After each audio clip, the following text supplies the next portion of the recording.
ভারত থেকে পানির ন্যায্য হিসাব পেতে সম্ভাব্য চুক্তি নিয়ে বিএনপির স্থায়ী কমিটির সদস্য আমির খসরু মাহমুদ চৌধুরী বলেছেন, আন্তর্জাতিক আইন অনুযায়ী পানির হিস্যা আদায়ে বিএনপির পক্ষ থেকে চেষ্টা অব্যাহত থাকবে। দুপুরে লক্ষ্মীপুর পৌর আইডিয়াল কলেজে আশ্রয় নেয়া ভুক্তভোগীদের দেখতে গিয়ে সাংবাদিকদের প্রশ্নের জবাবে এসব কথা বলেন তিনি।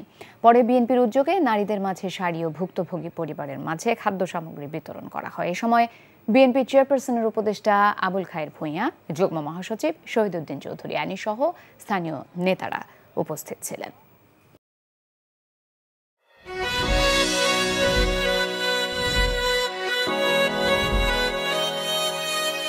এই শুনছো, উঠো না। আমি বলবো একটু ঘুমাই। তোর ভাইয়ের লেগে এক কাপ চা বানাই দে। ভাইয়া, চাই কি চিনি বেশি দিব নাকি কম?